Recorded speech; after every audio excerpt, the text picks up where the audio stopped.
Bonjour, alors aujourd'hui dans notre émission, nous allons à la rencontre d'un homme de Dieu à qui Jésus lui-même en personne est apparu. Le message qu'il porte est tout simplement incroyable.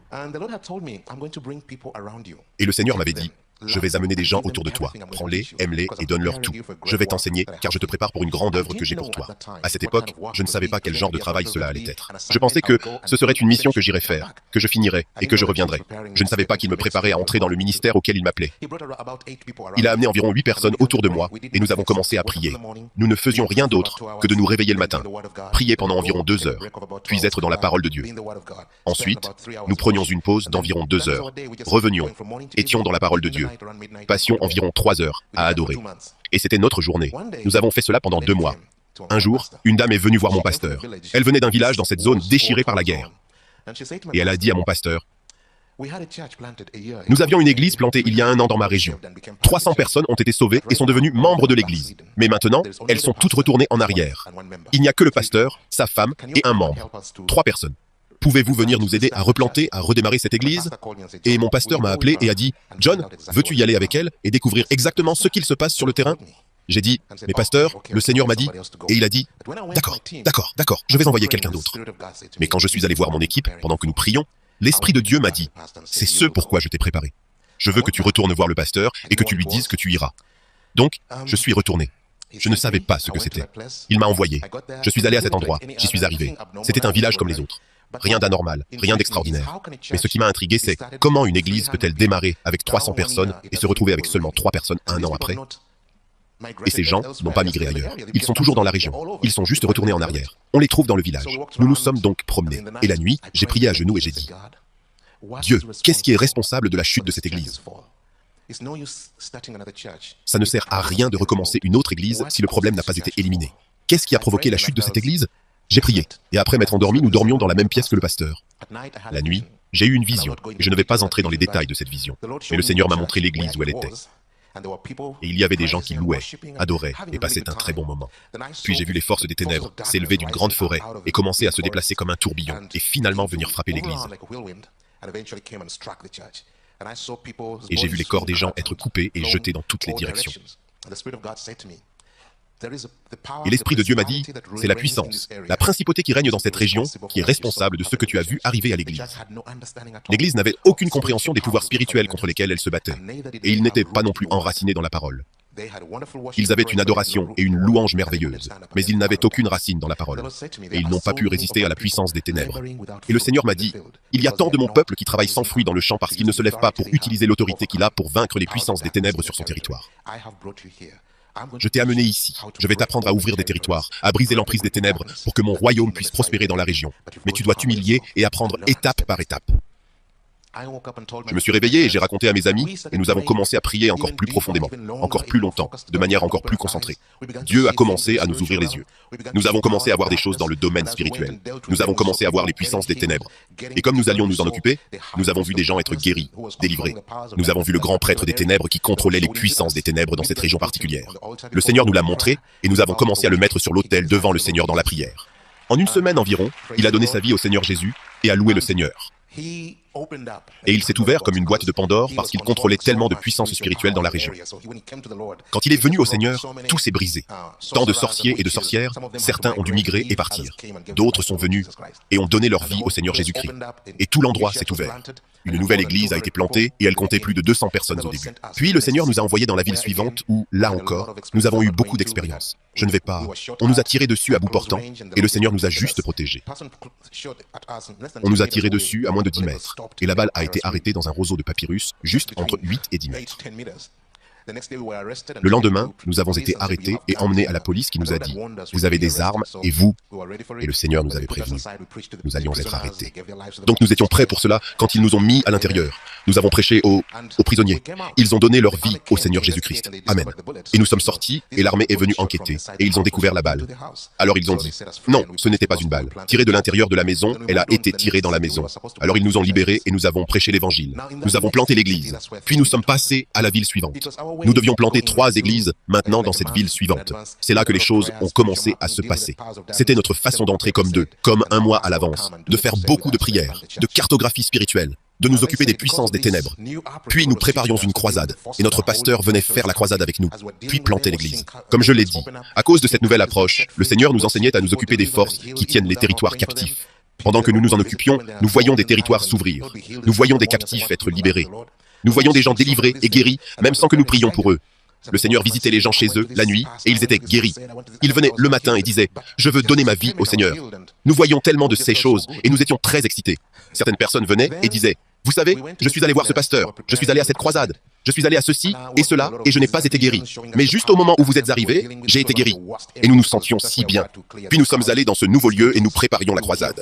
Et nous avions beaucoup de visions qui nous montraient les puissances des ténèbres auxquelles nous avions affaire. C'était l'une des pires zones car c'est là que nous devions débarrasser les crânes et les squelettes. Nous entendions des voix parler la nuit ou même dans la salle où nous faisions les réunions, des voix étranges. Et nous devions juste entrer dans la foire spirituelle et juste aller de l'avant avec les réunions. Et les choses se passaient merveilleusement bien. Puis nous avons commencé à recevoir. Chaque fois que nous venions prier, il y avait quelqu'un qui disait « J'ai eu cette écriture, j'ai eu cette vision, j'ai eu cette parole, j'ai eu ceci. » Et tous nous parlaient constamment de nous repentir, de marcher droit avec le Seigneur et d'enlever notre hypocrisie, d'enlever notre manque de sincérité. Et j'étais troublé. J'ai dit « Il doit y avoir quelqu'un ici qui ne travaille pas bien, parce que Dieu travaille avec nous. Il avance merveilleusement, et pourtant, il nous envoie cette parole. » Alors je faisais asseoir tout le monde. Nous étions environ 12 personnes à l'époque. Et je disais « S'il vous plaît, que chacun s'examine. » Cela a duré environ une semaine. Puis un jour, c'était un lundi, j'étais absent pour rendre visite à de nouveaux croyants. Quand je suis revenu, une des sœurs m'a appelé et m'a dit « John, je priais et j'ai eu une vision. Je me suis vu marchant sur un long chemin droit et j'étais si fatigué que je voulais faire demi-tour. Puis j'ai vu quelqu'un vêtu d'une robe blanche scintillante. Et il est venu et a dit « Eh bon courage, tu es sur la bonne voie. Continue et tu arriveras là où tu dois arriver. Mais permets-moi de te demander de retourner là où tu as laissé John et de lui apporter cette lettre. » Et il lui a donné une enveloppe. Et dans sa vision, elle s'est retournée et a regardé l'enveloppe comme on regarderait le nom sur l'enveloppe, mais au lieu d'un nom, il y avait une écriture. Et elle est sortie de la vision. Alors, elle est venue m'apporter ce message. Et l'écriture était dans Jérémie, chapitre 7. J'aimerais que nous lisions cela ensemble.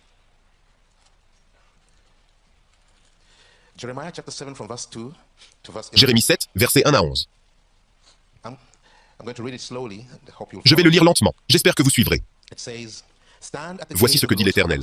Tenez-vous à la porte de la maison de l'Éternel, et là publiez cette parole, et dites, écoutez la parole de l'Éternel, vous tous, hommes de Juda, qui entrez par ces portes pour vous prosterner devant l'Éternel. Ainsi parle l'Éternel des armées, le Dieu d'Israël. Réformez vos voies et vos œuvres, et je vous laisserai demeurer dans ce lieu. Ne vous livrez pas à des espérances trompeuses en disant « C'est ici le temple de l'Éternel, le temple de l'Éternel, le temple de l'Éternel. » Si vous réformez vos voies et vos œuvres, si vous pratiquez la justice envers les uns et les autres, si vous n'opprimez pas l'étranger, l'orphelin et la veuve, et ne répandez pas en ce lieu le sang innocent, et si vous n'allez pas après d'autres dieux, pour votre malheur, alors je vous laisserai demeurer dans ce lieu, dans le pays que j'ai donné à vos pères, d'éternité en éternité. Voici, vous vous livrez à des espérances trompeuses qui ne servent à rien. Quoi? Dérober, tuer, commettre des adultères, jurer faussement, offrir de l'encens à Baal, aller après d'autres dieux que vous ne connaissez pas. Puis vous venez vous présenter devant moi, dans cette maison sur laquelle mon nom est invoqué, et vous dites, nous sommes délivrés. Et c'est afin de commettre toutes ces abominations. Est-elle à vos yeux une caverne de voleurs? Cette maison sur laquelle mon nom est invoqué? Je le vois moi-même, dit l'Éternel.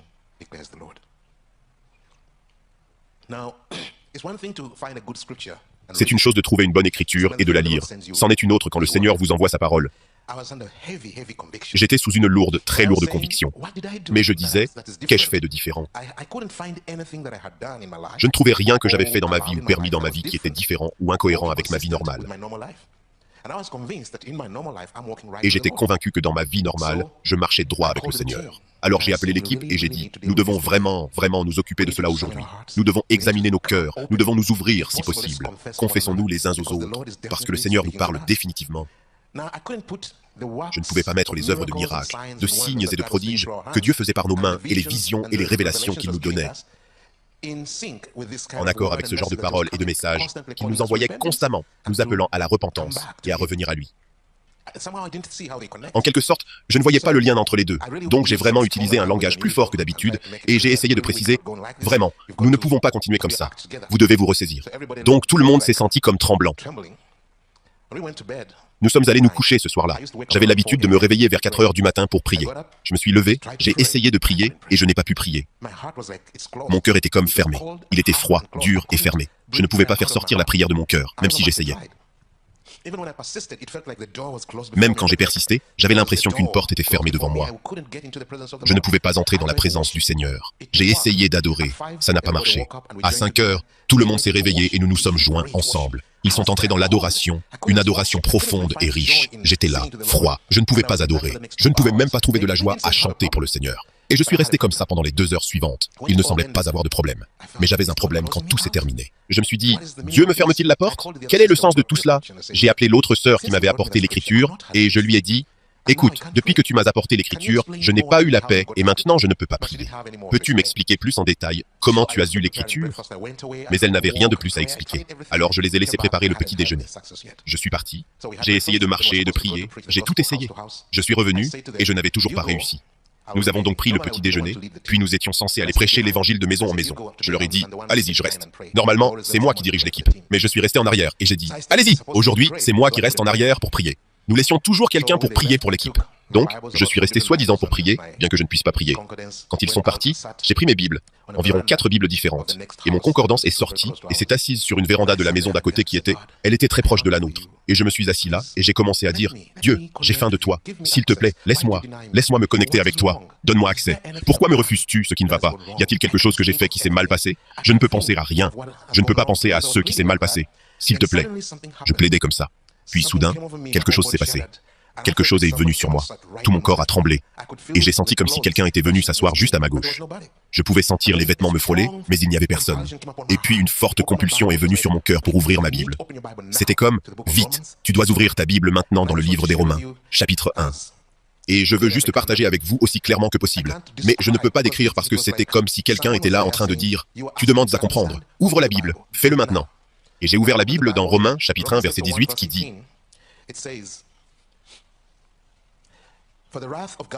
la colère de Dieu se révèle du ciel contre toute impiété et toute injustice des hommes qui retiennent injustement la vérité captive. Car ce qu'on peut connaître de Dieu est manifeste pour eux, Dieu le leur ayant fait connaître. En effet, les perfections invisibles de Dieu, sa puissance éternelle et sa divinité, se voient comme à l'œil depuis la création du monde quand on les considère dans ses ouvrages. Ils sont donc inexcusables. Puisque ayant connu Dieu, ils ne l'ont point glorifié comme Dieu et ne lui ont point rendu grâce. Mais ils se sont égarés dans leurs pensées, et leur cœur sans intelligence a été plongé dans les ténèbres. Se vantant d'être sages, ils sont devenus fous. Et ils ont changé la gloire du Dieu incorruptible en image représentant l'homme corruptible, des oiseaux, des quadrupèdes et des reptiles. J'étais complètement perdu. Je me disais, Dieu, est-ce que tu me dis cela à moi, ou est-ce que tu me donnes un message à prêcher? Qu'est-ce que c'est? Je sentais qu'il y avait un sérieux grave à ce sujet, que Dieu essayait sérieusement de communiquer. Mais à qui essaie-t-il de parler? Essaies-tu de me parler, ou me donnes-tu quelque chose que je suis censé délivrer ou prêcher? Tout d'abord, laissez-moi vous dire qu'à cette époque, nous avions commencé cette église, mais les gens du village étaient très, très blasphématoires. Nous prêchions constamment l'évangile. Nous sortions tous les jours, mais ils disaient des insultes. Ils prenaient le nom de Dieu et disaient des vanités autour de lui. Nous sortions dans des réunions en plein air où nous prenions un tambour et chantions, et les gens se rassemblaient autour de nous comme pour écouter. Mais ils se dépêchèrent d'insulter le nom du Seigneur et de se moquer de nous. C'était donc vraiment très difficile de sortir.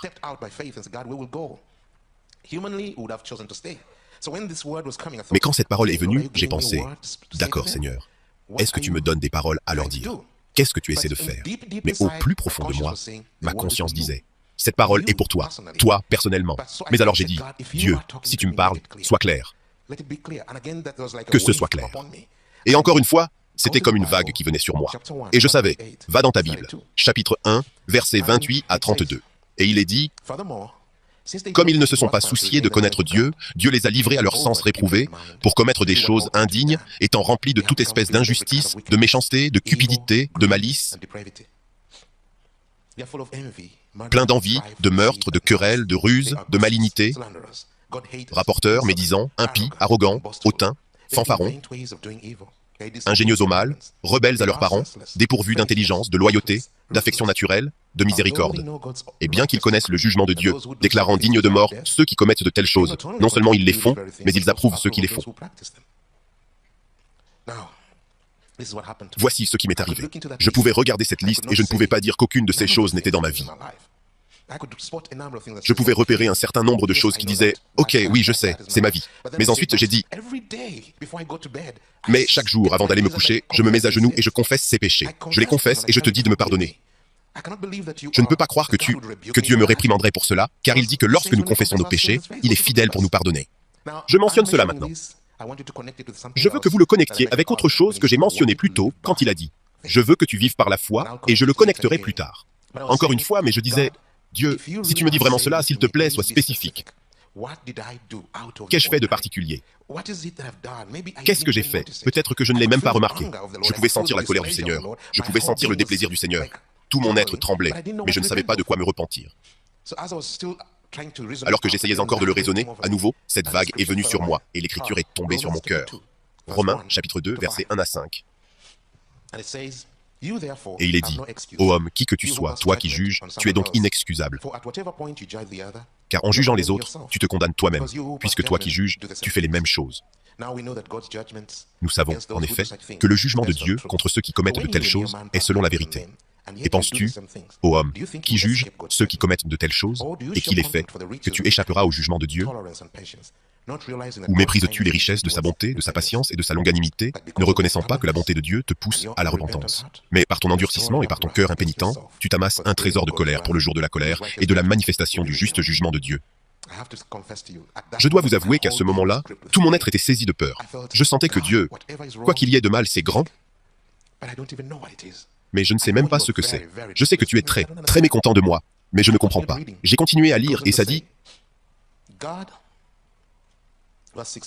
Dieu, verset 6, rendra à chacun selon ses œuvres, réservant la vie éternelle à ceux qui, par la persévérance à bien faire, cherchent l'honneur, la gloire et l'immortalité. Mais l'irritation et la colère à ceux qui par esprit de dispute sont rebelles à la vérité et obéissent à l'injustice. Tribulation et angoisse sur toute âme d'homme qui fait le mal, sur le juif premièrement, puis sur le grec. Gloire, honneur et paix pour quiconque fait le bien, pour le juif premièrement, puis pour le grec. Car devant Dieu, il n'y a point d'acception de personne. Je me suis assis là et je me suis dit, Dieu, je ne sais pas quoi faire maintenant. Je ne sais pas comment prier. Je ne sais pas ce que j'ai fait. Je sais que quelque chose ne va pas, mais je ne sais pas quoi. Et je suis resté assis là à me demander, j'aimerais que tu me dises quelque chose. J'aimerais que tu puisses le rendre plus clair. Et pendant que je faisais ça, cette vague est venue sur moi à nouveau et a dit, Romains, chapitre 2, versets 17 à 24. Et ça dit, toi qui te donnes le nom de juif, qui te repose sur la loi, qui te glorifies en Dieu, qui connaît sa volonté, qui apprécie la différence des choses, étant instruit par la loi, toi qui te flattes d'être le conducteur des aveugles, la lumière de ceux qui sont dans les ténèbres, le docteur des insensés, le maître des ignorants, parce que tu as dans la loi la règle de la science et de la vérité. Toi donc, qui enseignes les autres, tu ne t'enseignes pas toi-même. Toi qui prêches de ne pas dérober, tu dérobes. Toi qui dis de ne pas commettre d'adultère, tu commets l'adultère. Toi qui as en abomination les idoles, tu commets des sacrilèges. Toi qui te fais une gloire de la loi, tu déshonores Dieu par la transgression de la loi, car le nom de Dieu est à cause de vous blasphémé parmi les païens, comme cela est écrit.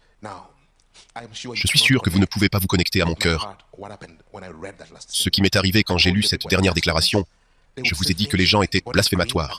Ils disaient des choses, et votre corps se recroquevillait contre le nom du Seigneur. Mais quand j'ai lu ceci qui me disait, « Toi qui prêches aux autres, tu ne peux pas te prêcher à toi-même. Toi qui enseignes aux autres, tu ne peux pas t'enseigner à toi-même. Tu dis aux autres de ne pas voler. Tu voles de ne pas faire ceci, et tu le fais. » Puis, pour finir, il est dit, comme il est écrit, le nom du Seigneur est blasphémé à cause de toi. Et c'est devenu si personnel. C'était comme si tout ce que tu vois là, tout ce qu'ils font, disent contre le nom du Seigneur, c'est à cause de toi. C'est à cause de ta façon de vivre.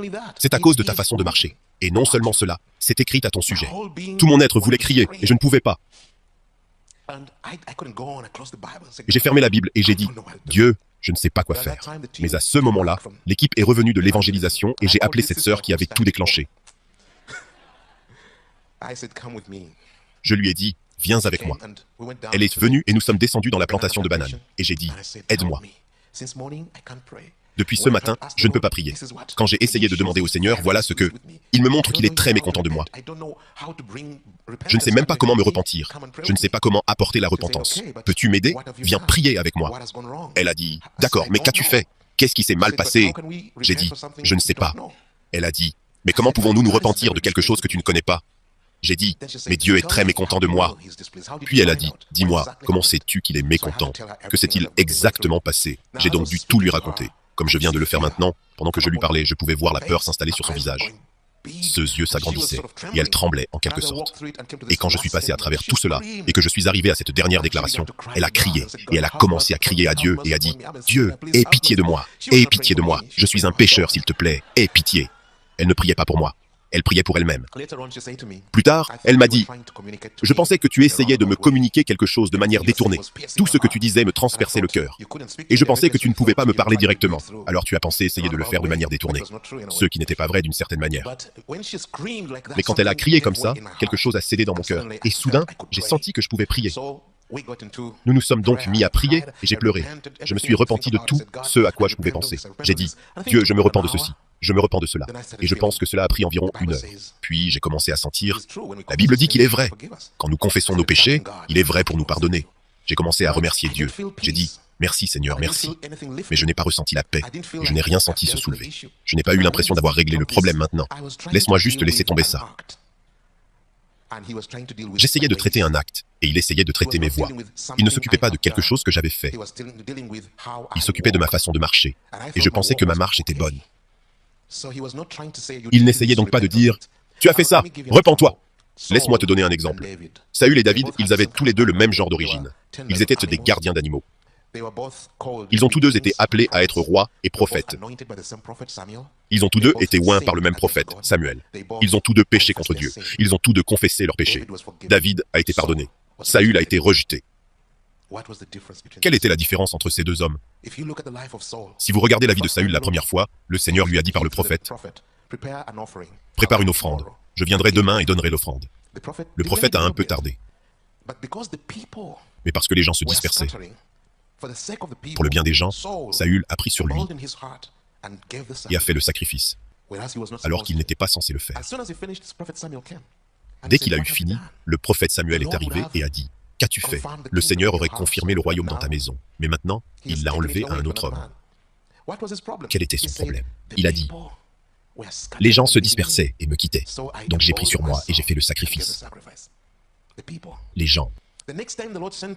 La fois suivante, le Seigneur l'a envoyé en mission. C'est pour tuer les Amalécites.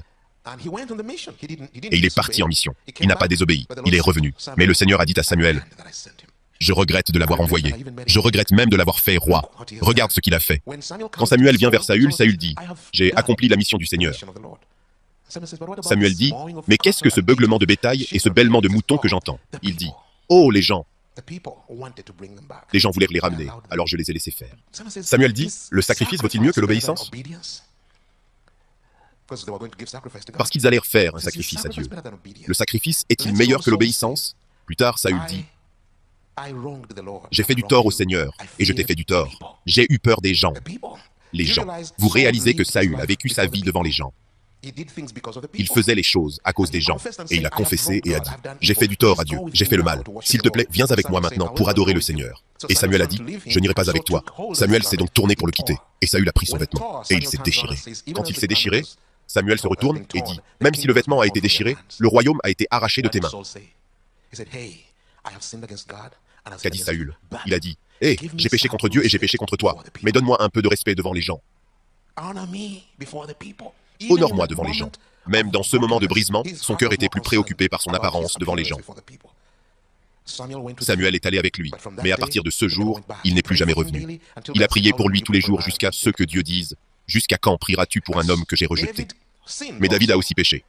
Il a commis l'adultère, puis il a tué l'homme, puis il a tout caché. Et Nathan est venu le confronter. Et David a porté un jugement et a dit, « Cet homme doit mourir. » Et Nathan dit, « Tu es cet homme. » Et il a dit, « Oh, j'ai péché contre Dieu. » Et Nathan dit, « Le Seigneur t'a pardonné. » Quelle était la différence? Ce n'est pas tant l'acte, c'est le chemin de David. La Bible dit que son cœur était... Il avait un cœur selon le cœur du Seigneur. Son chemin était selon le Seigneur. Il est tombé comme n'importe quel autre homme pouvait tomber. Mais son chemin était de désirer toute sa vie de vivre pour le Seigneur. Et c'est une grande différence. C'est ce à quoi le Seigneur me confrontait dans ma vie. Il ne confrontait pas un acte, il confrontait mon chemin. Il m'appelait à sortir de mes chemins pour entrer dans son chemin. Je le servais. Je voyais des gens se faire sauver. Je voyais des églises être plantées. Je voyais des gens guéris et délivrés. Mais Dieu disait, « Je veux que tu sortes de tes chemins pour entrer dans mon chemin. » C'est ça, vivre par la foi. Vous vous souvenez quand ils lui ont dit, « Que devons-nous faire pour accomplir les œuvres que Dieu demande ?» Il a dit, Voici l'œuvre que Dieu demande. Croyez en celui qu'il a envoyé. Quand nous croyons en Jésus, que se passe-t-il? Nous croyons que nos vies sont futiles, sans espoir, vanité. Nous sommes condamnés à mort. Nous abandonnons nos vies à lui pour recevoir sa vie. Et à partir de ce moment, nous parlons, comme Paul. Je suis crucifié avec lui, et je ne vis plus. La vie que je vis n'est plus la mienne. La vie que je vis est celle de Christ. Et je la vis par la foi de Christ. C'est ce à quoi le Seigneur m'appelait. Il a dit, arrête de vivre dans tes voies humaines. Arrête de vivre dans ta sagesse humaine, dans ton effort humain, dans ta volonté humaine. Laisse tomber ça. Meurs à ça pour que tu puisses me quitter. Peux-tu prendre ma vie? Laisse ton esprit se convaincre que ton ancienne vie est abandonnée. Tu ne peux plus vivre pour toi-même. Vous savez, la Bible dit, l'Esprit du Seigneur nous contraint. Qu'un est mort pour tous, donc tous sont morts. Et parce que tous sont morts, ils ne peuvent plus vivre pour eux-mêmes, mais ils ne peuvent vivre que pour celui qui est mort et ressuscité pour eux. Et il est dit que maintenant, quiconque vient en Christ Jésus est devenu une nouvelle création. Les choses anciennes sont passées. Voici, toutes choses sont devenues nouvelles. Et cette nouvelle identité vient de Dieu qui nous a réconciliés avec lui et nous a donné le ministère de la réconciliation. À savoir que Christ, que le Père était en Christ Jésus, réconciliant le monde avec lui-même. Et il nous a donné la parole de la réconciliation. Par conséquent, nous sommes des ambassadeurs de Christ. Comme si le Père implorait le monde à travers nous d'être réconciliés avec lui. Il appelait à un changement d'identité, à sortir de mes voies humaines, de mon identité, de ma capacité, de mon effort, de ma sagesse, et à laisser tomber tout cela pour venir prendre cette vie qui est venue du ciel. Cette parole qui est venue du ciel, elle est venue dans le monde. Elle avait une mission. Elle n'est pas venue pour gagner de l'argent. Elle n'est pas venue pour se faire un nom. Elle n'est pas venue pour avoir un impact sur l'humanité, la renommée ou le prestige. Elle est venue pour une mission. Car Dieu a tant aimé le monde qu'il a donné son Fils unique, afin que quiconque croit en lui ne périsse point, mais qu'il ait la vie éternelle. Il ne l'a pas envoyé dans le monde pour juger le monde, mais pour que le monde soit sauvé par lui. Il m'appelait à vivre sa vie, son identité, sa cause, sa mission, à abandonner mes ambitions, mes rêves, mes désirs, mes droits, pour que je puisse prendre les siens. Et je peux donc revendiquer l'héritage qui est dans son nom, l'identité qui est dans son nom. C'est ce qu'il voulait dire. Croyez en celui qui a été envoyé. C'est l'œuvre du Seigneur. Et je n'avais jamais fait le lien entre les deux. Ce jour-là, quand il m'a parlé, pendant que nous prions, j'ai prié, et j'ai senti que j'ai assez prié. Je suis sûr qu'il a entendu ma prière maintenant. Il m'a pardonné. Mais je n'ai pas ressenti la paix. Je ne me suis pas senti libéré. J'ai senti cette même culpabilité toujours sur moi. Alors j'ai dit, écoute, donne-moi une parole pour réconforter mon cœur. Donne-moi une parole pour ramener la joie dans mon cœur. S'il te plaît. Ma sœur là-bas pleurait encore et travaillait devant Dieu, mais je sentais que j'avais assez prié. Donc, comme je n'avais pas de parole qui me venait, j'ai dit, faisons ceci. Je vais juste mettre ma Bible comme ça, et je vais juste l'ouvrir. Là où mon œil tombera, c'est ce que je vais prendre comme sa parole pour moi. Et Stentori, très proche. J'étais très proche. C'est là que mon œil est tombé dès que j'ai ouvert. C'était dans Jérémie, chapitre 6, versets 14 à 15. Il est dit, ils pensent à la légère la plaie de la fille de mon peuple, en disant, paix. Paix, et il n'y a point de paix. Ont-ils honte de leurs abominations? Non, ils n'ont absolument aucune honte et ne savent même plus rougir. C'est pourquoi ils tomberont parmi ceux qui tombent, au jour où je les visiterai. Ils seront renversés, dit l'Éternel.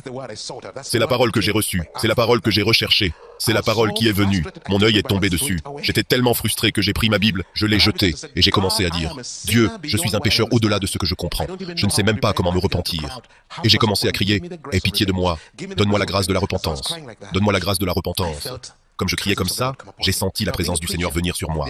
Maintenant, en tant que prédicateur, il y a des moments où vous commencez à prêcher. Puis au milieu de la prédication, vous sentez la présence venir sur vous. C'est exactement ce que j'ai ressenti. Et j'ai senti, ah, il vient à moi. Mais ensuite, cela a augmenté.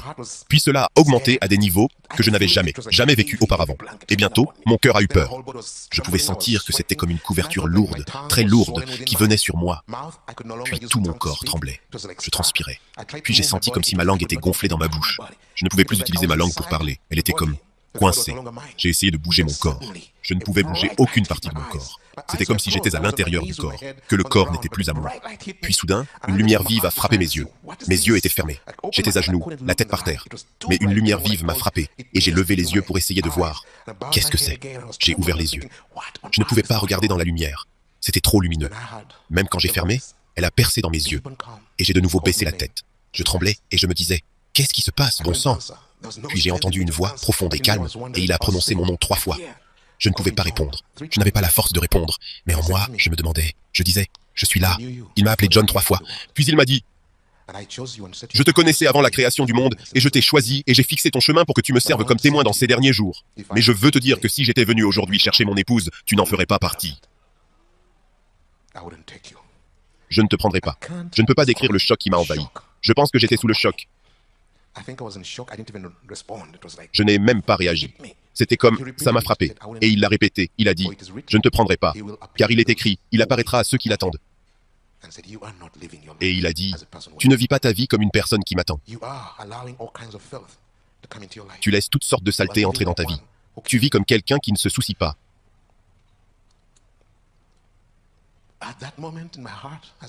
À ce moment-là, dans mon cœur, comme je l'ai dit, je ne pouvais pas parler avec mes lèvres. Je me disais, ça ne peut pas m'arriver. Je pensais, j'ai abandonné mon travail pour servir le Seigneur. J'ai abandonné ma maison que mon père m'avait donnée, parce que je voulais aller sur le champ de mission. J'ai abandonné ceci, j'ai abandonné cela. Ça ne peut pas être Dieu qui me dit qu'il ne me prendrait pas. Toute ma théologie et tous mes enseignements ne pouvaient pas accepter cela. Et il m'a parlé. Ces paroles écrites dans le livre de 1 Corinthiens, chapitre 6. Il les a juste citées. Je les ai trouvées plus tard. Je ne pouvais même pas me souvenir qu'elles étaient dans les Écritures. Mais quand plus tard, je les ai trouvées dans les Écritures, et ça dit au verset 9, « Ne savez-vous pas que les injustes n'hériteront point le royaume de Dieu ?» Ne vous y trompez pas, ni les impudiques, ni les idolâtres, ni les adultères, ni les efféminés, ni les infâmes, ni les voleurs, ni les cupides, ni les ivrognes, ni les outrageux, ni les ravisseurs n'hériteront le royaume de Dieu.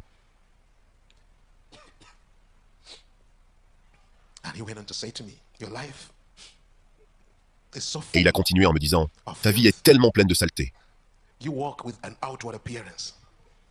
Tu as une apparence extérieure et tu couvres beaucoup de choses dans ton cœur.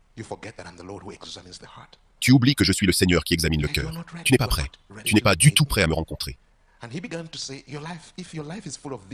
Et il a commencé à dire, ta vie, si ta vie est pleine de ceci et de cela et de cela, et de cela et de cela, es-tu prêt pour mon apparition? Et comme il mentionnait ces choses, je pouvais dire, d'accord Seigneur, aie pitié. Puis il a mentionné une chose que mon cœur a rejetée parce que dans ma compréhension, je ne m'étais jamais tourné vers cela. Il a dit, si ta vie est pleine de fornication. Et tout en moi disait, oh non, ça ne peut pas être. Je l'ai dit dans mon cœur. Et la voix s'est arrêtée. Et pendant un moment, il y a eu un silence. Puis il m'a dit, il n'y a pas de paroles tordues qui sortent de ma bouche. M'appelles-tu un menteur? J'ai dit, mais parce que tu ne connais même pas ton cœur, je vais te le montrer. Souviens-toi de ce jour où tu étais à cet endroit, à cette heure-là. Et frères, sœurs, je ne me souvenais pas. Je me suis pratiquement vu revenir à ce moment précis.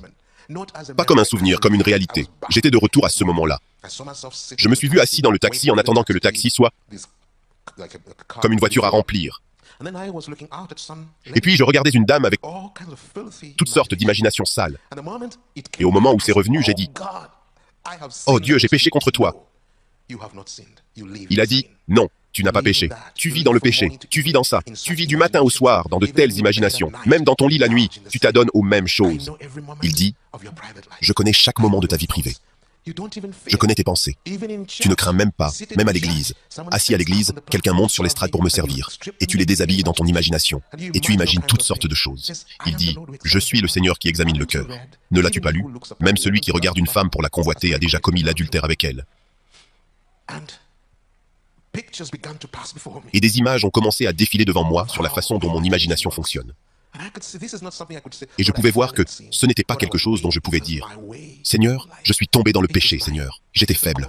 C'était mon mode de vie. C'était une façon de vivre constante. J'y étais à l'aise. Et j'étais à l'aise que personne d'autre ne puisse le voir. Mais Dieu disait « Je le vois. Je suis le Seigneur qui examine le cœur. » J'avais tellement honte. Mais il a dit « Ce n'est pas le pire de tout. Tu vis encore dans ceci. » Et il a commencé à mentionner des choses qui semblent humainement petites. L'envie. La manipulation et le fait de se couper l'herbe sous le pied pour que tu restes celui qui apparaît, tu es le meilleur. Tu fais le mieux. Tu prêches mieux. Tu fais plus de miracles. Tu es le plus loin. Et toutes les manipulations et autopromotions. Toutes les rancunes que nous avons dans nos cœurs quand nous voyons quelqu'un d'autre être promu ou reconnu avant nous. Mais la façon dont le Seigneur l'a évoqué, c'était tellement, tellement sale. Et j'ai pleuré, et j'ai pleuré. Et à un moment donné, j'étais tellement concentré sur mon chagrin. Puis il a élevé la voix et a dit « Tais-toi et écoute ». Et je me suis tu. Et il a continué encore et encore, dévoilant de plus en plus de choses, dévoilant de plus en plus de choses. Même les choses qui semblent si petites, à ce moment-là, elles semblaient si pourries. J'avais l'impression d'être devant le siège du jugement avec tous ceux qui étaient jetés. Et je voulais dire « Arrête, arrête, j'accepte tout ». Mais il ne s'arrêtait pas. En fait, à un moment donné, je disais juste « Je suis désolé, je suis désolé, je suis désolé, je suis désolé ». Il a dit « Tais-toi ». Et je ne parlais pas fort, je parlais dans mon cœur. J'ai dit, tais-toi et écoute. Et comme il continuait, je me suis dit, j'ai dû être trompé tout du long. Je pensais que je servais Dieu. Et pourtant, je suis si sale à l'intérieur. J'ai dû être trompé. Le diable a dû prendre ma vie en otage il y a longtemps. Et à ce moment-là, j'ai pensé aux miracles dont nous étions témoins. J'ai pensé aux guérisons. J'ai pensé à toutes ces choses merveilleuses. Et soudain, mon cœur s'est effondré. Je me suis dit, le diable m'a tellement trompé qu'il a même pu m'utiliser pour produire des miracles de contrefaçon, pour produire des choses. Je pensais que Dieu travaillait, et pourtant c'était le diable depuis le début. Et la voix s'est tue pendant un moment, puis il m'a dit, pourquoi imagines-tu de telles pensées? J'ai dit, je ne fais pas de miracles parce que tu es digne. Je fais des miracles parce que j'aime mon peuple devant qui tu te tiens pour prêcher. Mais n'as-tu jamais lu quand ils viendront à moi ce jour-là et diront, en ton nom, nous avons fait des miracles, nous avons chassé des démons et prophétisé. Et alors je leur dirai, éloignez-vous de moi, vous qui commettez l'iniquité. Je ne vous ai jamais connu. Il dit, ne dépends pas des miracles pour évaluer ta valeur. Ta valeur n'est pas dans les signes et les prodiges dont tu es témoin dans le ministère. Je fais des miracles parce que j'aime les gens et mon nom ne sera jamais laissé sans témoignage sur terre. N'as-tu jamais lu que sans la sainteté, personne ne verra Dieu? Ce ne sont pas les miracles, c'est la sainteté qui vient de Dieu. Puis il m'a dit, il y a une écriture dans le livre des Hébreux. Quand je venais juste d'être sauvé, juste 2 jours après le salut, il m'a donné cette écriture. Hébreux, chapitre 1, verset 9. Il dit, tu as aimé la justice et tu as haï l'iniquité. C'est pourquoi, ô Dieu, ton Dieu t'a oint d'une huile de joie au-dessus de tes égaux. Et j'étais un nouveau chrétien, et j'ai eu ce rêve. Et quelqu'un me disait, c'est un cadeau du Seigneur. Et il m'a donné un morceau de papier, et il y avait cette écriture dans le rêve. Puis le Seigneur, quand il m'a parlé dans cette visitation, il a dit, tu as bien commencé, pourquoi t'es-tu détourné? Tu as commencé les yeux fixés sur moi. Mais à mesure que tu devenais plus familier, tu as détourné les yeux sur les gens. Tu as cessé de rechercher mon approbation. Tu as commencé à rechercher l'approbation des hommes. Parce que les hommes ne connaissent pas les secrets de ton cœur. Ils t'ont approuvé et t'ont montré à quel point ils s'émerveillèrent de ta marche. Mais tu ne te souciais pas de moi. Je connais ton cœur. Tu as bien commencé. Qu'est-ce qui t'a détourné? Pourquoi as-tu détourné les yeux de moi? Je veux que tu saches que les hommes n'ont pas le ciel. C'est seulement mon Père qui a le ciel. Et il jugera comme un juge juste. Et il récompensera chaque homme selon ses œuvres.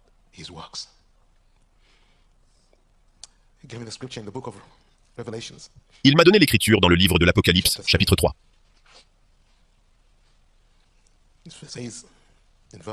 Il dit au verset 1, « Voici ce que dit celui qui a les 7 esprits de Dieu et les 7 étoiles. Je connais tes œuvres. Je sais que tu passes pour être vivant, et tu es mort. Sois vigilant et affermis le reste qui est près de mourir. Car je n'ai pas trouvé tes œuvres parfaites devant mon Dieu.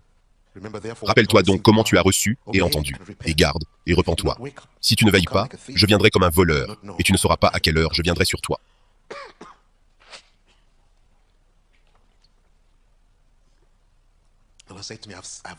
Le Seigneur m'a dit, « J'ai regardé ta vie du début à la fin, et je n'ai rien trouvé à montrer à mon Père.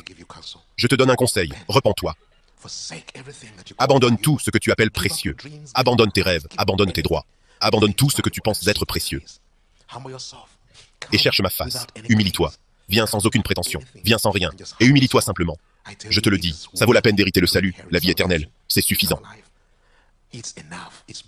C'est au-delà de toute autre chose à laquelle tu peux le comparer. Il a parlé de cet homme qui a vu un trésor dans le champ. Et il est allé vendre tout ce qu'il avait. Et il est venu acheter le champ. Il a dit, c'est ce que je te conseille. Abandonne, abandonne, abandonne tout ce que tu pensais être précieux. Et viens pour que j'aie pitié de toi. Si tu te repens vraiment, je te ramènerai, je te restaurerai, et je ferai de toi mon porte-parole. Puis il a dit, mais Pierre, écoute ceci, tes amis, j'ai un reproche contre chacun d'eux, dis-leur de se repentir. Puis il a commencé à dire, va dire à celui-ci, voici ce que je vois dans leur vie. Et il a donné des détails. Puis il a dit, va dire à celui-là, voici ce que je vois. Je ne veux pas en faire des sujets de prédication parce qu'ils appartiennent à des individus très spécifiques. Mais j'avais environ 8 partenaires. Et il m'a donné un message pour chacun d'eux, y compris la sœur qui était là avec moi. Quand je suis revenu, j'ai appelé tout le monde. C'était à peu près l'heure du dîner. À ce moment-là, nous y étions toute l'après-midi. Mes yeux étaient gonflés d'avoir pleuré. Tout mon gilet était gonflé. J'ai appelé tout le monde et j'ai dit « Écoutez, voici ce qui m'est arrivé. » Je leur ai tout raconté me concernant. Puis, j'ai commencé à parler à chacun d'eux, et c'était comme si l'enfer se déchaînait. C'était des lamentations et des lamentations et des lamentations. Des secrets que les gens pensaient que personne d'autre ne connaissait sont sortis. Et soudain, ils étaient confrontés à des problèmes qu'ils ne pensaient jamais que quelqu'un connaîtrait. Ils étaient bien cachés à l'intérieur de leur vie. Et Dieu les a juste mis là. Personne n'a dîné ce jour-là. Personne n'avait d'appétit pour manger. Personne n'a dormi dans son lit ce jour-là, toute la nuit. C'était comme si le monde entier était devenu trop étroit, trop petit. On s'asseyait à un endroit pour prier, et on avait l'impression de ne pas avoir de paix ici. On va à un autre endroit et on se dit « Oh mon Dieu !» Pleurer fort à un moment, gémir à un autre moment, chuchoter à un autre moment. Personne ne voulait être près d'un autre. Si quelqu'un s'approchait de vous, vous vouliez vous éloigner. On avait l'impression que tout était répugnant. Pour la première fois de ma vie, j'ai senti qu'il n'y avait rien dans ce monde entier qui méritait l'attention. Rien. Rien. Et je pleurais juste « Dieu, si tu me donnes juste une chance de plus, je promets de vivre pour toi et pour toi seul. » Le matin, j'ai pris ma Bible et un petit bidon d'eau, et j'ai dit « Je vais dans les montagnes, si quelqu'un veut venir avec moi, qu'il vienne. Mais ne t'attends pas à ce que je te serve. Je vais chercher le Seigneur pour moi-même. Si tu veux venir, va chercher Dieu pour toi-même. » Donc un bon nombre est venu avec moi. 2 sont restés avec une de nos sœurs qui était malade. Nous sommes donc montés dans la montagne. Il y a une chaîne de montagnes. Et nous sommes montés aussi haut que nous pouvions. Nous sommes entrés dans une jungle. Nous ne savions même pas à qui appartenait la terre. Et nous sommes juste entrés là, avons trouvé un endroit, et nous y sommes installés. Pas de toit, pas d'abri. Nous avons commencé à prier jusqu'au soir, jusqu'au matin, jusqu'au soir, jusqu'au matin. Nous nous réunissions seulement le matin et disions « Quelqu'un a-t-il entendu le Seigneur? Non? D'accord. Nous retournons chercher le Seigneur. » Je me souviens qu'après 2 jours de jeûne ininterrompu jour et nuit, j'étais si fatigué, si épuisé. J'ai mis ma Bible sous ma tête comme oreiller pour dormir. Et je pense que j'ai dormi. Je suis resté allongé là pendant environ 5 minutes, et je pouvais entendre les autres gémir, d'autres supplier. Et je me suis dit, Dieu, qui suis-je pour dormir quand d'autres gémissent et cherchent ta face? J'ai dû me lever, j'ai dû continuer à marcher de long en large et à dire, Dieu, aie pitié de nous. Le 3e jour, vers midi, nous nous sommes tous rassemblés sans que personne ne fasse signe. Nous sommes venus ensemble et nous prions, et il a commencé à pleuvoir. Tout le monde a dû protéger sa Bible et juste rester là à pleurer vers le Seigneur et juste pleurer comme de petits enfants. Pas de mots, juste pleurer et pleurer et pleurer. Et quand la pluie s'est arrêtée, l'Esprit de Dieu est juste venu sur nous. Et le Seigneur a commencé à parler à travers l'un de nous. Et il s'adressait à nous ensemble, mais aussi à nous individuellement et encore, parlant de choses profondes concernant son appel et sa destinée sur chacun de nous. Rappelant aux gens des choses qui se sont passées quand ils étaient encore nourrissons, disant « Souviens-toi de ceci quand c'est arrivé. Souviens-toi quand ceci est arrivé, c'était moi. Souviens-toi quand ceci t'est arrivé, c'était moi. » Et soudain, nous avons tous réalisé que nous avions peut-être été sauvés quand nous étions adultes. Mais Dieu nous montrait « J'étais avec vous-même quand vous étiez un enfant en train de grandir. Souviens-toi de ça, c'était moi. Souviens-toi ici, je t'ai protégé de ça. Pourquoi te détournerais-tu de moi ?» Et ce jour-là, en larmes, nous nous sommes à nouveau consacrés au Seigneur. Consacrés à nouveau au Seigneur. Et nous avons juste senti la paix du Seigneur venir sur nous. La joie du Seigneur est revenue. Et nous avons commencé à louer le Seigneur et à crier au Seigneur et juste à remplir la joie joyeuse du Seigneur partout sur nous. Mais le Seigneur m'a parlé et m'a dit, n'arrête pas de jeûner, reste dans ce moule. Je vais te parler de mon église maintenant. Environ 5 jours plus tard, j'avais l'habitude d'aller tous les jours et de passer environ 6 heures seul dans la plantation de bananes. Un de ces jours, vers 15 heures, j'étais seul, en train de prier et de supplier principalement pour ma vie. Et le choc était toujours dans ma vie. Et comme je continuais, soudain j'ai senti cette présence venir sur moi à nouveau, juste comme c'était arrivé la semaine précédente. Et j'ai commencé à trembler. J'avais tellement peur, parce que je ne savais pas à quoi m'attendre. Ça a continué à grandir et à s'intensifier encore, et tout mon corps tremblait. Bientôt, je ne pouvais plus bouger aucune partie de mon corps. Je ne pouvais plus parler avec mes lèvres. C'était comme si tout mon corps était paralysé. Cette fois, je n'ai pas vu la lumière, mais j'étais là à trembler. Et dans mon esprit, j'adorais, et je disais, « Seigneur, aie pitié de moi. » Puis j'ai senti comme si quelqu'un près de moi poussait un très très grand soupir, comme en soupirant. Oh! Puis il a parlé, et a commencé par ces mots. Dans le livre d'Ésaïe, chapitre 1, au verset 2, il est dit « Cieux, écoutez, terre, prête l'oreille, car l'Éternel parle. J'ai nourri et élevé des enfants, mais ils se sont révoltés contre moi. Le bœuf connaît son possesseur, et l'âne la crèche de son maître. Israël ne connaît rien. Mon peuple n'a point d'intelligence. Malheur à la nation pécheresse, au peuple chargé d'iniquité, à la race des méchants, aux enfants corrompus. Ils ont abandonné l'Éternel, ils ont méprisé le Saint d'Israël, ils se sont retirés en arrière. » Et c'est comme ça qu'il a commencé. Quand il a fini ces mots, il y a eu une pause. Je n'en étais pas sûr au début, mais j'avais l'impression que quelqu'un sanglotait, que quelqu'un pleurait. Puis il a commencé à parler et a dit « Je vais te parler de mon peuple, de mon Église. » Et il a commencé à parler de l'Église, à parler de la façon dont il a payé le prix total, comment il était notre expiation, comment il a tout payé et comment nous sommes libres, comment nous sommes censés vivre une vie complètement libérée, rachetée et accomplie. Mais il a dit, mais mon peuple s'est détourné de cela. Mon peuple a choisi de revenir en arrière, de vivre dans leur vie humaine, un effort humain, des désirs humains, une sagesse humaine et une volonté humaine. Et il a continué à décrire les choses que nous faisons en son nom, mais dans nos façons et nos efforts humains. Et mes serviteurs, les prédicateurs de la parole, ont échangé leurs âmes contre des choses du monde. Donc, ils parlent de l'esprit du monde, et ils réconfortent mon peuple dans ses péchés.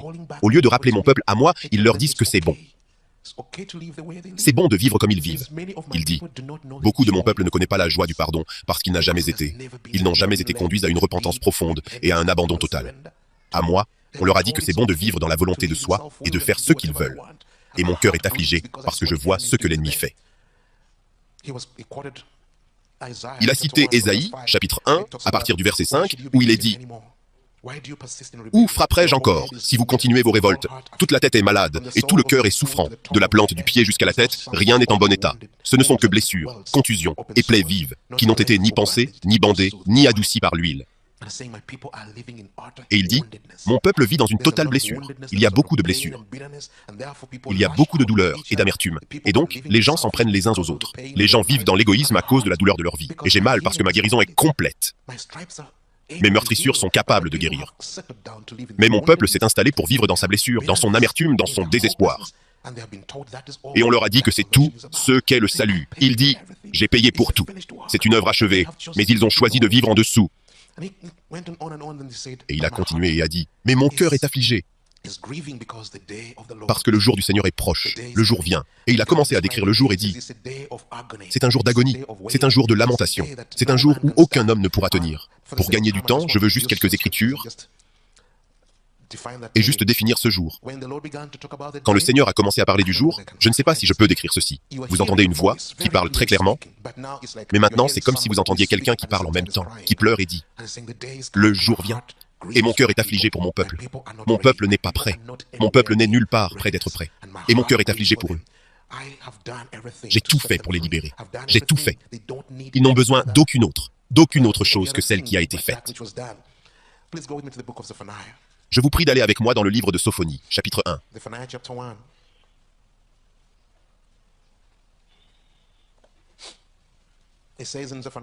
Il est dit dans Sophonie 1, versets 10 à 18. En ce jour-là, dit l'Éternel, on entendra des cris à la porte des poissons, des hurlements dans l'autre quartier de la ville et un grand fracas sur les collines. Gémissez, habitants du quartier de Maktesh, car tous ceux qui trafiquent sont détruits. Tous les hommes chargés d'argent sont exterminés. En ce temps-là, je fouillerai Jérusalem avec des lampes, et je châtierai les hommes qui reposent sur leur lit, et qui disent dans leur cœur, l'Éternel ne fait ni bien ni mal. Leurs biens seront au pillage, et leurs maisons seront dévastées. Ils auront bâti des maisons, qu'ils n'habiteront plus. Ils auront planté des vignes, dont ils ne boiront plus le vin. Le grand jour de l'Éternel est proche, il arrive en toute hâte. Le jour de l'Éternel fait entendre sa voix, et le héros pousse des cris amers. Ce jour est un jour de fureur, un jour de détresse et d'angoisse, un jour de ravage et de destruction, un jour de ténèbres et d'obscurité, un jour de nuées et de brouillard, un jour où retentiront la trompette et les cris de guerre contre les villes fortes et les tours élevées. Je mettrai les hommes dans la détresse, et ils marcheront comme des aveugles, parce qu'ils ont péché contre l'Éternel. Je répandrai leur sang comme de la poussière, et leur chair comme de l'ordure. Ni leur argent ni leur or ne pourront les délivrer, au jour de la fureur de l'Éternel. Par le feu de sa jalousie, tout le pays sera consumé, car il détruira soudain tous les habitants du pays. Ce n'est là qu'une description du jour du Seigneur. Lorsque Dieu parlait, parfois j'avais des visions. J'en ai eu une lorsqu'il a dit « Le temps vient ». Vous savez, quand le Seigneur parle du jour du Seigneur, il parle de ce jour final du jugement, ce jour final des comptes et de rendre à chacun selon ce qu'il a fait.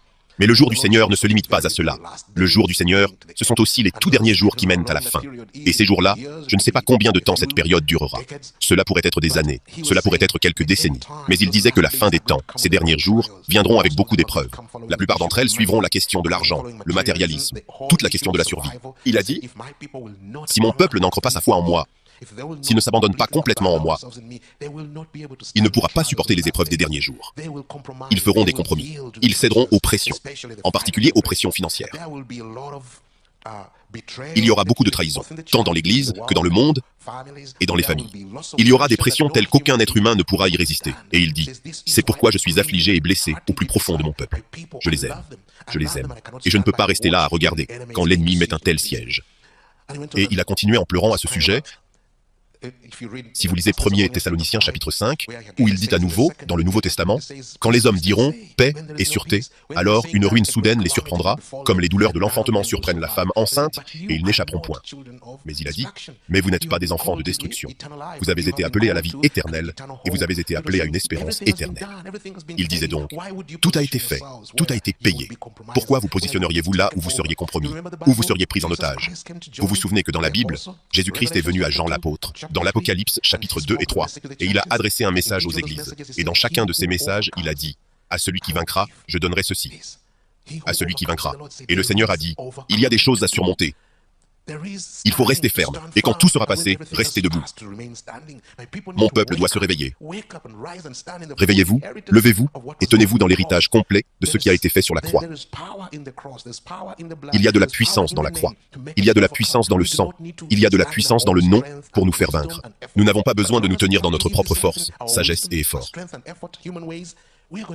Mais tant que nous essayons de vivre cette vie selon notre sagesse, notre force et nos efforts, à la manière humaine, nous allons être emportés. Nous allons faire des compromis. Nous allons être saisis par la peur. L'un des esprits de la fin des temps dont Jésus lui-même a parlé, il a dit « Les hommes rendront l'âme de terreur dans l'attente de ce qui surviendra pour la terre. » Et il a continué en disant « En ce jour-là, toute chose cachée du cœur des hommes sera révélée. » Et il m'a dit « As-tu vu les secrets de ta vie se révéler? C'est ce qui va se passer. Chaque chose secrète va être dévoilée. » Il a dit « C'est pourquoi je t'ai apparu, afin que je puisse faire de toi un témoin et une voix pour les nations. Va dans les nations vers mon peuple, ceux qui sont appelés par mon nom, et dis-leur, repentez-vous et revenez. Revenez au Seigneur qui est mort et ressuscité pour vous. Abandonnez les voies humaines et soumettez-vous complètement à lui. » Il a parlé alors. Quelque chose dont il nous a parlé à nouveau ces derniers mois sur la fécondité et l'infécondité. Il a dit, il y a tellement de choses qui se font dans l'Église au nom du Seigneur qui sont sans fruit, tellement d'efforts, tellement d'investissements, très peu de fruits. C'est parce que tout est fait dans l'effort humain et dans les voies humaines. Il dit, ma puissance est suffisante, mon esprit est suffisant. Il a dit, le plus grand péché que mon peuple ait commis, le plus douloureux de tous. Ils ont rejeté mon esprit et ils ont appelé. Ils ont créé leurs propres expériences, qu'ils appellent le Saint-Esprit. Ils créent leurs propres sensations et ils créent des impressions qu'ils appellent mon esprit. Il dit, c'est le plus grand chagrin de ma vie. Je sais que dans votre puissance, vous ne pouvez pas marcher dans cette voie. C'est pourquoi je vous ai envoyé le Consolateur, le don du Père. Quand vous vous détournez de lui, alors vous vous détournez de l'espoir. Jérémie chapitre 2 verset 13 dit « Car mon peuple a commis un double péché. Ils m'ont abandonné, moi qui suis une source d'eau vive, pour se creuser des citernes crevassées qui ne retiennent pas l'eau. Israël est-il un esclave, un fils d'esclave? Pourquoi a-t-il été pillé ?» C'est fondamentalement ce que le Seigneur dit de l'Église. L'Église est-elle censée être esclave des pouvoirs du monde, des pouvoirs du diable, des pouvoirs du péché et de la chair? N'avons-nous pas été rachetés? N'a-t-il pas payé le prix? N'a-t-il pas libéré la puissance du Saint-Esprit pour nous faire surmonter? Pourquoi alors sommes-nous devenus un butin? Et tout, ce que Dieu nous appelle n'est pas tant à nous repentir des actions ou des mauvais actes. Il dit, éloignez-vous de vos voies humaines, éloignez-vous, prenez ma vie, elle est gratuite. Vivez dans mes voies, vivez comme quelqu'un qui a cessé de vivre pour lui-même et qui vit maintenant pour celui qui est mort et ressuscité pour lui. Adoptez la vie qui a été envoyée du ciel sur la terre avec une mission. Il a dit, comme mon Père m'a envoyé, je vous envoie. Et il est dit clairement que nous ne pouvons plus vivre pour nous-mêmes, mais vivre pour celui qui est mort et ressuscité. Pour nous, frères et sœurs, il n'y a pas d'effort humain qui puisse jamais répondre à la norme du Seigneur. Non, pas même l'effort le plus sincère. Et quand nous nous abandonnons et marchons dans cet amour d'alliance de Dieu, il fait en nous infiniment au-delà de ce que nous pouvons demander ou même imaginer. Il fait de nous des vainqueurs au-delà de notre imagination, là où nous échouerions et ferions demi-tour. Quand un cœur est engagé et dit « Dieu, je suis tout à toi, ma vie n'est plus à moi, ma vie appartient à Christ. Je ne vivrai pour aucune autre raison que d'accomplir les desseins de Dieu. Et je ne vivrai selon aucune autre loi que la loi de l'amour inconditionnel. » Quand nous nous engageons à cela et disons « Toute autre considération, je suis mort à cela. Dieu nous soutient même dans nos faiblesses. » Là où notre foi échouerait, là où notre espoir en nous-mêmes échouerait, là où je penserais « Je ne peux pas faire ça. » La grâce nous entoure, et d'une manière ou d'une autre, nous nous voyons revitalisés, notre foi renouvelée. Nous regardons en arrière et nous savons que si c'était ma propre force, ma décision, je sais que je serais tombé là. Mais d'une manière ou d'une autre, sa main m'a soutenu et m'a fait traverser. Soutenu. Le Seigneur m'a dit que l'une des plus grandes tentations des derniers jours sera l'esprit. L'esprit d'immoralité. Il dit, l'ennemi sait que tout autre péché. Vous pouvez lire ceci dans 1 Corinthiens, chapitre 6. Tout autre péché commis par les hommes est en dehors de leur corps. Mais le péché de la fornication et de l'adultère est à l'intérieur du corps. Il vous rend un avec l'adultère. Et il a dit, cela détruit, corrompt et souille le temple du Seigneur. Il a dit, mais dans les derniers jours, ce sera un péché qui se répandra comme une tempête. Il traversera les nations et il deviendra de plus en plus accepté même dans l'Église. L'immoralité, les perversions et toutes sortes de péchés sexuels. Il dit, avertis mon peuple. Avertis mon peuple, fuyez le mal, fuyez la méchanceté. Je vais lire cette dernière écriture, Sophonie, chapitre 2.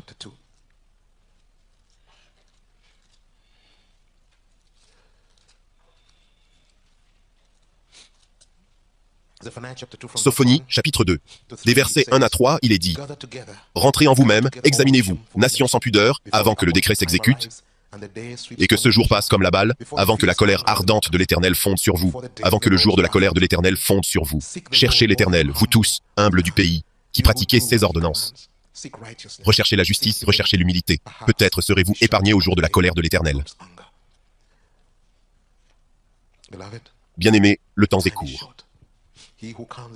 Celui qui vient arrive bientôt et nous appelle à lui. Je me souviens qu'il m'a dit que le jour n'est pas un jour de joie, même pour lui. Il dit, « Mon cœur est déchiré quand je pense à mon peuple qui sera arraché ce jour-là. C'est pourquoi je crie, revenez à moi, revenez à moi. » Il dit, « Je t'envoie, ne juge pas mon peuple, ne les condamne pas, dis-leur que je ne les condamne pas, je les appelle à revenir à moi. » Fuyez la colère qui vient au jour du Seigneur. Fuyez la puissance des ténèbres qui cherchent à vous prendre en captivité. Fuyez de vous-même, de votre propre nature charnelle. Fuyez, il y a un refuge dans le nom du Seigneur. Le nom du Seigneur est une forte tour. Les justes s'y réfugient et sont en sécurité. Je veux prier pour que Dieu apporte la révélation à votre cœur. Bien-aimés, il y a une responsabilité de vaincre. Responsabilité de vaincre. Il nous dit, celui qui vaincra, je le ferai asseoir avec moi sur mon trône, comme moi j'ai vaincu et me suis assis avec mon Père sur son trône.